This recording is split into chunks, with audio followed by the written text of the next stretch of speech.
안녕하세요. 성경의 온도 이재균 전도사입니다.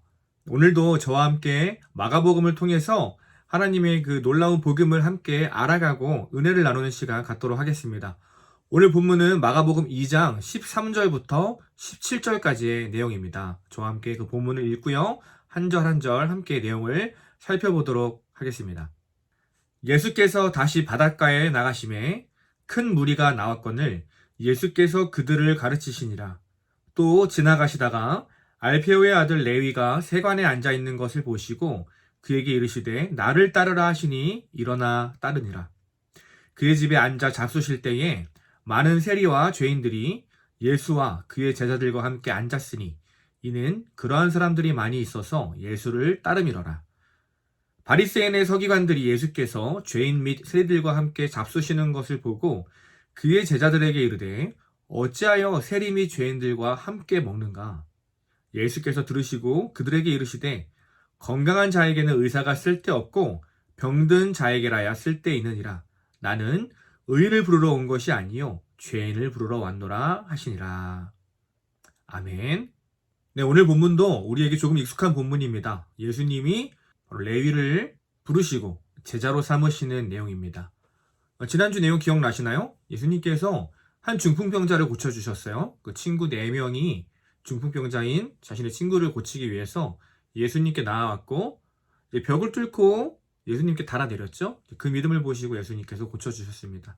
그 일이 있은 후에 예수님이 또 길을 떠나시는 거예요. 오늘 이제 13절에 보니까 바닷가, 호숫가를 또 걸으시면서 또 자신의 사역을 감당하시기 위해 길을 가시던 중에 한 사람을 발견하게 됩니다. 바로 오늘의 주인공 레위죠.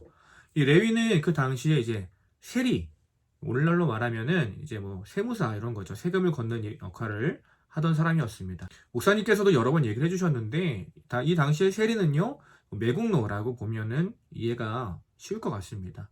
유대인들이 로마의 지배를 받고 있었잖아요. 자신의 동족인 유대인들에게 세금을 걷어서 로마에게 세금을 바치는 일을 하고 있던 사람들이 바로 이 세리였습니다. 마땅히 걷어야 할 세금보다 더 많은 세금을 걷었고 그것으로 자신의 이익을 삼던 사람들이었죠. 그래서 같은 유대인들에게 굉장히 많은 멸시와 비난을 받았던 사람이었어요. 이 세리가 나타내는 의미, 결국에는 죄인이라는 것이죠. 자신의 힘으로는 어떻게 할 수 없는 정말 세상 가운데 어떠한 희망과 소망도 보이지 않는 비난받기 마땅한 죄인의 삶, 바로 이 세리의 모습이라고 할 수 있을 것입니다. 근데 오늘 예수님이랑 이 레위가 만나는 장면이 독특합니다. 예수님께서 길을 가시다가 세간에 앉아있는 레위를 바라보셨어요. 레위가 예수님께 나온 것이 아니라 예수님이 길을 가시다 그를 봤습니다. 그리고 어떠한 행위 없이 단지 말씀을 하세요. 나를 따르라 라고 그 레위에게 말씀을 하십니다. 그러자 레위가 어떡합니까? 그 자리를 박차고 일어나 주님을 따르기 시작합니다. 이 장면이 굉장히 유명한 장면이에요. 그래서 뭐 그림으로도 있습니다. 우리가 잘 아는 이제 카라바조라는 화가가 예수님을 따르는 뭐 마태라고 하는 제목으로 우리가 잘 아는 그림이 있는데요. 그림 한번 볼까요? 네, 뭐 이런 그림입니다. 여기 마치 이렇게 세관이었던 것 같아요. 이 안에 이제 많은 사람들이 앉아 있고 오른쪽 끝에 사람을 가르치시는 이분이 예수님이셨던 것 같아요. 아마 들어오셔서 누가 레위냐? 이러고 있을 때 이제 사람들이 왜 레위를 쳐주십니까? 저 사람이 레위입니다. 왼쪽에서 세 번째 있는 사람이 이제 손가락질을 하는 거죠. 레위는 이제 맨 끝에 고개를 숙이고 동전을 만지고 있는 그 사람이 바로 레위였던 거죠. 굉장히 젊은 사람으로 나오네요. 그리고 마치 고개를 숙이고 정말 주님 앞에 자신의 삶을 부끄러운 삶을 알고 차마 고개를 들 수 없는 그런 모습 이 그림에서 잘 보여주고 있는 것 같습니다. 뭐 그림으로 보셨다시피 레위는 예수님이 자신 앞에 나올 때까지 열심히 자기 일에 몰두하고 있었어요. 열심히 죄를 짓고 있었다는 거죠. 예수님을 기다리고 있던 것도 아니었고요. 그 자리를 박차고 일어날 의지조차 없던 사람이었습니다. 그저 순수한 죄인이었어요.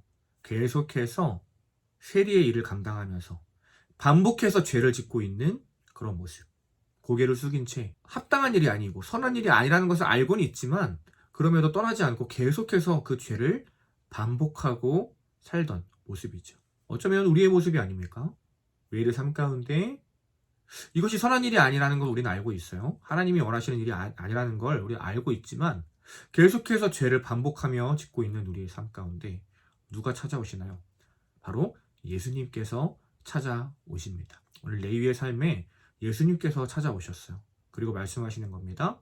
나를 따라라. 너 그렇게 살아서 되겠냐? 너 같은 죄인을 내가 둔 적이 없다. 넌 내 자녀가 아니다. 그리고 죽어라. 이렇게 얘기하신 게 아니라 나를 따르라고 말씀하시는 거예요. 내가 너를 회복시켜 주겠다. 그 예수님의 말씀에 오늘 본문은요, 레위가 어떻게 반응했다고 얘기합니까? 자리를 일어나서 주님을 따랐다 이야기하고 있는 거예요. 즉시 그 자리를 일어나서 주님을 따르기 시작합니다. 즉시 자신이 하던 일을, 즉시 내가 짓던 죄를 그만두고 주님이 부르심에 순종하기 시작하는 것이죠. 모두가 레위의 겉모습을 보고 판단할 때 예수님은 그의 마음을 보셨어요. 그 영혼을 바라보셨습니다.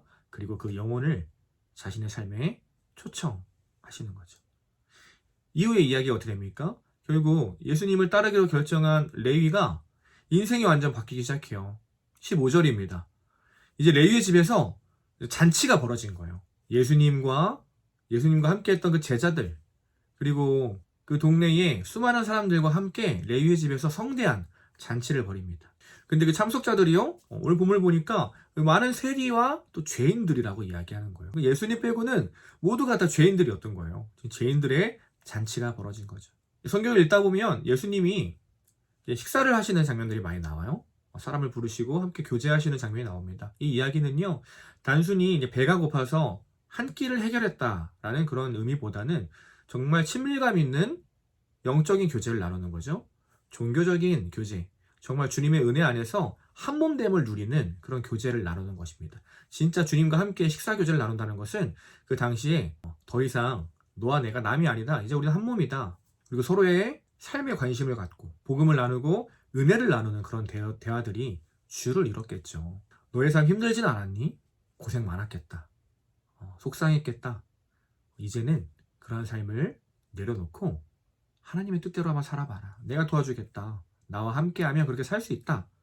내가 너를 사랑한다. 그런 이야기 하지 않으셨을까요? 우리의 교제, 우리 교회 안에서 여러 가지 교제가 있잖아요. 구역 모임도 있고 식사 교제도 있는데 우리의 교제도 그런 교제가 되어야 할 것입니다. 단순히 맛있는 거 먹고 웃고 떠드는 시간이 아니라 그 안에 정말 영혼의 친밀감을 느끼는 하나님이 기뻐하시는 교제가 있어야겠죠. 은혜를 나누고 서로의 영혼에게 집중하고 또 복음으로 우리가 한몸 되는 시간들, 우리의 모임들이, 우리의 만남들이 그러한 시간 되기를 소망합니다. 지금 이러한 모임들을 갖고 있었던 거예요.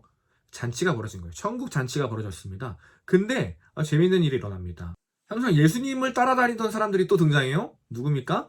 바로 바리새파 사람들인 율법학자들이에요. 성경에 대해서 전문가였고 누구보다 율법을 지키는 것에 전문가인 사람들이었습니다. 그 사람들 또 예수님을 쫓아다니다가 어떻게 또 꼬투리 잡을 거 없나 싶어서 오늘 딱 또 그 잔치 장면을 목격하고 이야기하는 거예요. 그런데 용기는 없었던 것 같습니다. 계속해서 예수님께 자신들이 말로써 이기지 못하니까 예수님께 직접 가서 얘기하는 것이 아니라 그 잔치 끝자리 또는 곁에서 머물고 있던 제자를 불러서 이렇게 얘기했던 것 같아요. 뭐라고 이야기합니까? 그의 제자들에게 이르되 어찌하여 세리와 죄인들과 함께 먹고 있느냐?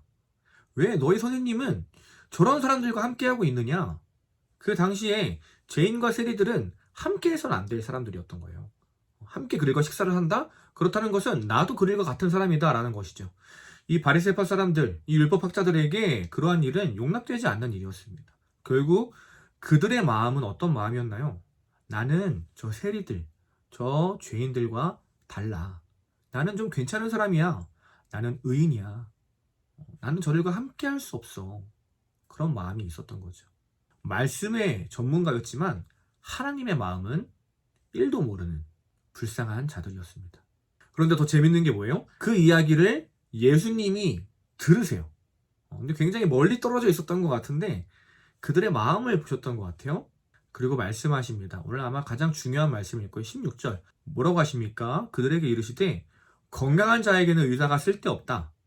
병든 자에게 의사가 쓸모있다. 그리고 말씀하시죠. 나는 의인을 위해 이 땅에 온 것이 아니라 죄인을 위해서 이 땅에 왔다. 말씀하십니다. 자기가 병자인 줄 알아야 고침받을 것 아니냐. 아무리 솜씨 좋은 의사가 눈앞에 있어도 내가 지금 병든 자인지를 모른다면 의사가 고칠 수가 없다는 것이에요. 고침받기 위해서는요, 먼저 내가 병자인 줄을 알아야 되는 거예요. 근데 우리의 모습은 어떻습니까? 대부분의 사람들은 내가 괜찮게 살아가고 있는 줄 알죠. 나 빼고 다 병자인 줄 알아요. 나만 괜찮고 저들은 다 이상한데? 그렇게 우리는 생각합니다. 괜찮은 사람, 건강한 사람이라고 우리는 착각하며 살아가죠. 거기서 좀 더 우리가 은혜를 받으면 내가 병자인 건 알아요. 내가 죄인인 건 알지만 고침받으러 나아가진 않죠. 마치 이런 거예요.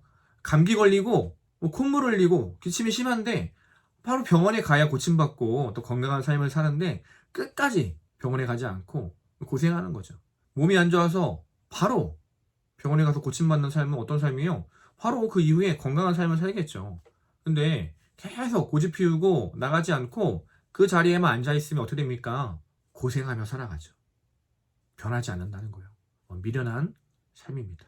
예수님은요, 병자를 고치러 이 땅에 오셨어요. 다른 말로 죄인을 위해 이 땅에 오셨습니다. 내가 좀 괜찮은 사람인 것 같습니까?